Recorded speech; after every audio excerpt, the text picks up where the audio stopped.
attaching the lunge rein, there's no right or wrong way. There are several ways.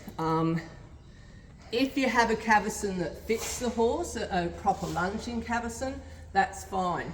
But in my own experience, I've found that it's very difficult to get a cavesson that actually fits a horse well without it sliding around. It might look like it's okay on the side next to you, but the outside of the cavesson tends to slide forward and actually come into the horse's eye, but you can't see that. So a good way, a simple way of attaching, completely acceptable, is to pass the clip through the ring of the bit and attach it also around the back of the cavesson noseband, okay? And then just clip it back onto itself. This way, you're in no danger of the bit being pulled through the horse's mouth. The nose is going to take most of the pressure, which is much better than the bit coming through the mouth. Obviously, you can use bits that have got cheap pieces on them and all that sort of thing, but for just basic lunging, this is fine. We use this in the riding school as well as a perfectly acceptable attachment. If you ride your horse in a drop noseband, I don't really think this is a good way to go, because where the drop noseband fits is much more delicate across the front of the horse's face. So you might have to look at doing this or get a cavesson that fits. With young horses, I don't lunge with a bit in the horse's mouth to start with. I tend to use halters, so there's no bit attached, so it's slightly different. Now, once we've got the lunge rein attached, I like to attach the lunge rein first before I get rid of the reins, because the reins, you need to have something to hold the horse with. Good way to do it is to just take the reins around the horse's neck and then loop them around themselves and pass the throat lash through the loop.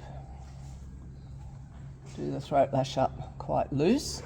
This way you're not going to have the reins go over the horse's head. Now, you can just keep the reins over the horse's head and twist the reins around themselves and then pass the throat lash through that, which is fine, but it does tend to twist the reins and it can have an effect on the stitching, okay? So that's basic for what you're going to do today.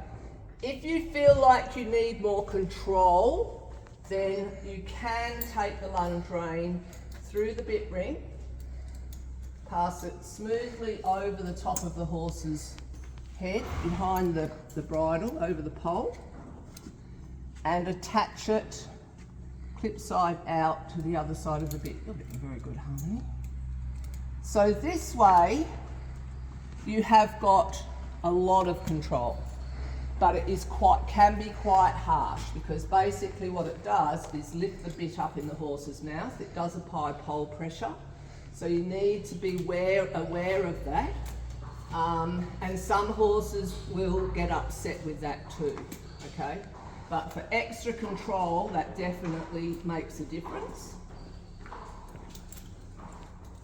Some people attach their lunge rein through the bit ring and clip it onto the bit on the other side, which again gives you a little bit more control. It's just through the bit ring and I clipped on there.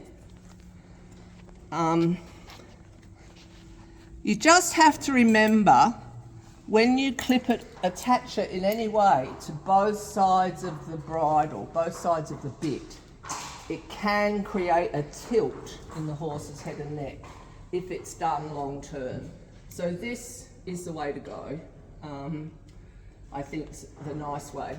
If your horse gets very experienced, this horse, if I've got an outside side rein on, I can just lunge straight off the bit.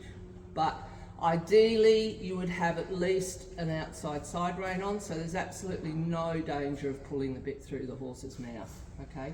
Because that can be very frightening for everybody concerned. Okay, so thanks for that. That's all the gear. We'll go on and do the lunging in a moment.